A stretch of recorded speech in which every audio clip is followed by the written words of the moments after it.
ইসলাম এমন একটি জীবন ব্যবস্থা যা কোরআন এবং সুন্নাহর উপরে প্রতিষ্ঠিত। ইসলামের যাবতীয় ইবাদত, উৎসব, আনুষ্ঠানিকতা সবটাই হবে এই দুইটি মূলনীতির আলোকে, অর্থাৎ কোরআন এবং সুন্নাহর আলোকে। ঈদে মিলাদুন্নবী তৃতীয় একটি ঈদ তৈরি করা হয়েছে। এই তৃতীয় ঈদটি, যেটি 12ই রবিউল আউয়াল মাসে পালন করা হয়, অর্থাৎ এটাকে রাসূল সাল্লাল্লাহু আলাইহি ওয়াসাল্লামের জন্ম উৎসব বলা হয়ে থাকে। আসলে এই ঈদটি অর্থাৎ রাসূল সাল্লাল্লাহু আলাইহি ওয়াসাল্লামের জন্ম উৎসব পালন করা কোরআন দ্বারা নির্দেশিত। রাসূল সাল্লাল্লাহু আলাইহি ওয়াসাল্লাম কি এটি করেছেন? রাসূল সাল্লাল্লাহু আলাইহি ওয়াসাল্লামের সাহাবায়ে কেরামরা কি এই অনুষ্ঠানটি করেছেন? তাবিদের যুগে এই উৎসবটা কি ছিল? পরবর্তী যুগের যে সমস্ত ইমামরা এসেছে তারা কি এটি পালন করেছে?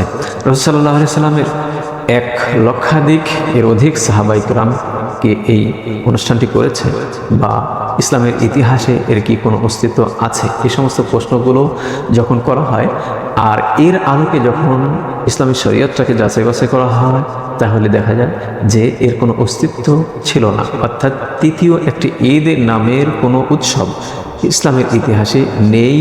উলামায়ে কেরামদের আমল থেকে এটি প্রমাণিত হয়নি। রবিউল আউয়াল মাসের 12 তারিখে এই অনুষ্ঠানটি করা হয়। বলা হয় যে এই দিনে রাসূল সাল্লাল্লাহু আলাইহি ওয়াসাল্লাম জন্মগ্রহণ করেছেন। তো রাসূল সাল্লাল্লাহু আলাইহি ওয়াসাল্লাম 12ই রবিউল আউয়াল মাসে জন্মগ্রহণ করেছেন, এই ব্যাপারে সঠিক তথ্য কি পাওয়া যায় ইসলামের ইতিহাসে? এই ব্যাপারে অনেকগুলো মত পাওয়া যায়। রাসূল সাল্লাল্লাহু আলাইহি ওয়াসাল্লামের জন্ম মাস নিয়ে ইখতিলাফ রয়েছে, জন্ম তারিখ নিয়ে ইখতিলাফ রয়েছে। ইখতিলাফের সংখ্যা প্রায় 13-র অধিক ইখতিলাফ রয়েছে। কেউ বলেছেন রাসূল সাল্লাল্লাহু আলাইহি ওয়াসাল্লাম রবিউল আউয়াল মাসে জন্মগ্রহণ করেছেন, কেউ বলেছেন রমজান মাসে, কেউ বলেছেন রজব মাসে। আর তারিখ নিয়ে তো একাধিক মত রয়েছে। কেউ বলেছেন রবিউল আউয়াল মাসের 2 তারিখে, কেউ বলেছে 1 তারিখে, কেউ বলেছেন 3 তারিখে, কেউ বলেছেন 8 তারিখে, কেউ বলেছেন 12 তারিখে। এইভাবে করে একাধিক মত রয়েছে। কেউ আবার বলেছেন 9 তারিখে এবং কেউ বলেছেন 10 তারিখে। এইভাবে করে প্রায় 13টির অধিক মত এখানে রয়েছে। তার মানে কি এখানে তারিখ নিয়ে ইখতিলাফ রয়েছে, মাস নিয়ে ইখতিলাফ রয়েছে। আবার কেউ 8 তারিখকেও প্রাধান্য দিয়েছে। রবিউল আউয়াল মাসের 12 তারিখে রাসূল সাল্লাল্লাহু আলাইহি ওয়াসাল্লামের জন্ম উৎসব যে পালন করা হয়, তাহলে এই জন্ম উৎসবের ক্রমবিকাশটা কি? কিভাবে ইসলামের মধ্যে এটি প্রবেশ করলো? হ্যাঁ, এর কিছু ক্রমবিকাশ রয়েছে। পাক ইসলামের যুগে পূর্বের কিছু সভ্যতায় দেবতার নামে কিছু আনুষ্ঠানিকতা তারা পালন করে থাকতো, যেমন গ্রিক সভ্যতায়, এরপরে ফেরাওয়ালা সভ্যতায়, রোমান সভ্যতায়, ইউনান সভ্যতায় কিছু কিছু ইবাদত, কিছু কিছু আনুষ্ঠানিকতা, ধর্মীয় কিছু আনুষ্ঠানিকতা তারা দেবতার নামে করে থাকতেন। তো সেখান থেকে খ্রিস্টানরা সেটা গ্রহণ করেছে। খ্রিস্টানরা এটাকে পরিবর্তন করে দিয়ে ঈসা আলাইহিস সালামের জন্ম, অর্থাৎ ঈসা আলাইহিস সালামের জন্মের ব্যাপারেও একাধিক মত রয়েছে। তারা একটা তারিখকে ফিক্সড করে দিয়ে যীশু খ্রিস্টের জন্ম উৎসব তারা পালন করে। তো সেখান থেকে মুসলিম ইতিহাসের মধ্যে এটাকে ঢুকিয়ে দেওয়া হয়েছে। কিভাবে সর্বপ্রথম ইসলামের মধ্যে এটি প্রবেশ করলো, এই ব্যাপারটা নিয়ে 2টি প্রধান মত রয়েছে।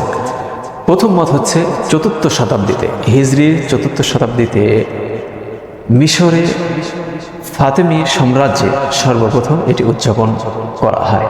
এরপরে দ্বিতীয় যে মতটি, তা হচ্ছে হিজরি 7ম শতাব্দীতে ইরাকের মৌসুল শহরে বাদশাহ মুজাফফরের দরবারে আলেম উমর বিন মুহাম্মদ মোল্লা এর মাধ্যমে 2 সপ্তাহব্যাপী এই অনুষ্ঠানটি পরিচালনা করা হয়। অন্য বর্ণনায় এভাবে এসেছে, ইরাকের এরবল শহরে বাদশাহ আবু সাঈদ মুজাফফর উদ্দিন, যাকে সুলতান সালাউদ্দিন আইয়ুবী, অন্য আরেকটা বর্ণনা এসেছে সুলতান সালাউদ্দিন আইয়ুবীর ভগ্নিপতি তিনি ছিলেন, তিনি এই অনুষ্ঠানটি ইরাকে করেছেন, যেটি ছিল 604 মতান্তরে 625 হিজরিতে, রাসূল সাল্লাল্লাহু আলাইহি ওয়াসাল্লামের মৃত্যুর 614 বছর পরে।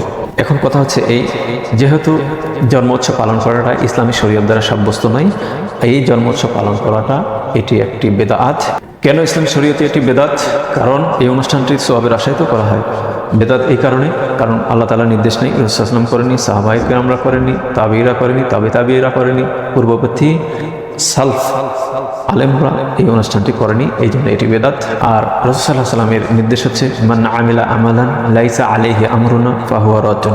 যে ব্যক্তি কোন ইসলামী শরীয়তের কোনো কাজ চালু করলো বা করলো, ইসলামী শরীয়ত সেটাকে সাপোর্ট করেনি, সেই কাজ প্রত্যাখ্যাত, সেটা ইসলামী শরীয়তে গ্রহণযোগ্য নয়। বুখারী, মুসলিম, আবু দাউদ, নাসাই, তিরমিজি, ইবনে মাজাহ, এই যে কিতাবগুলো রয়েছে কুতুবে সিত্তা, 6টি গ্রন্থের মধ্যে, এখানে 50,000-এর অধিক হাদিস যদি আমরা যাচাই বাছাই করি, তাহলে এখানে 50টা হাদিসের রাসূল সাল্লাল্লাহু আলাইহি ওয়াসাল্লামের জন্মকেন্দ্রিক পাওয়া যাবে না। আর জন্ম উৎসব পালন করা তো দূরের কথা। তাহলে আমরা এখন ওই হাদিসের ব্যাপারে কি হুকুম দিব, যে হাদিসের ব্যাপারে রাসূল সাল্লাল্লাহু আলাইহি ওয়াসাল্লাম বলেছিলেন? একজন সাহাবী রাসূল সাল্লাল্লাহু আলাইহি ওয়াসাল্লামকে প্রশ্ন করেছেন যে আপনি সোমবারের দিন কেন রোজা রাখেন? রাসূল সাল্লাল্লাহু আলাইহি ওয়াসাল্লাম বলেছেন যাকা ইয়াউমুন উলিদতু ফীহি, ওই দিনে আমি জন্মগ্রহণ করেছি। দেখেন এখানে জন্মগ্রহণ করেই কথাটা ক্ষান্ত দেননি, হাদিসের পরে আরও কিছু অংশ রয়েছে। ওয়া ইয়াউমুন বুইসতু আও উনজিলা আলাইহি ফীহি, সেই দিনে আমি প্রেরিত হয়েছি বা সেই দিনে ওহী করা হয়েছে, সেই দিনে নাজিল করা হয়েছে, কোরআন নাজিল করা হয়েছে, এইভাবে করে আরও বেশ কিছু অপশন রয়েছে। শুধুমাত্র ওই দিনে রাসূল সাল্লাল্লাহু আলাইহি ওয়াসাল্লাম জন্ম গ্রহণ করেছেন এই জন্য রোজা রাখেন, বিষয়টি এমনটি নয়। এর সাথে আরও বেশ কিছু বিষয়গুলো জড়িত রয়েছে। যদিও আমরা মেনে নিই যে রাসূল সাল্লাল্লাহু আলাইহি ওয়াসাল্লাম সোমবারের দিন জন্মগ্রহণ করেছেন, কিন্তু সোমবারের দিনে যদি জন্মগ্রহণ করে থাকেন তাহলে 12ই রবিউল আউয়াল সাথে এর কি সম্পর্ক? 12ই রবিউল আউয়ালে যে আমরা একটা দিনটাকে ফিক্সড করে সেদিনে অনুষ্ঠান করলাম, তো এর সাথে কি সম্পর্ক? রাসূল সাল্লাল্লাহু আলাইহি ওয়াসাল্লাম তো সেদিন রোজা রেখেছেন, তার মানে কি প্রত্যেক মাসে 4টা সোমবার আসে, তাহলে আমরা রোজা রাখবো যদি আমাদের প্রয়োজন হয়। কিন্তু এই হাদিসটি রাসূল সাল্লাল্লাহু আলাইহি ওয়াসাল্লামের জন্মোৎসব পালন করার ব্যাপারে কোনো ডকুমেন্ট নয়, দলিল নয়।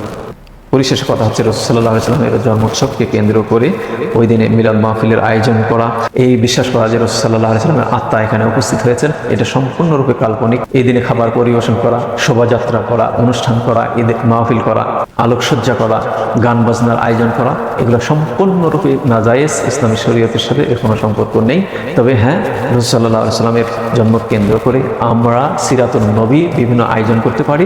তবে এই আয়োজনটা শুধু ওই নির্দিষ্ট দিনের জন্য নয়, গোটা বছরব্যাপী সারা জীবন আমরা রাসূল সাল্লাল্লাহু আলাইহি ওয়াসাল্লামের সিরাত নিয়ে আলোচনা করব।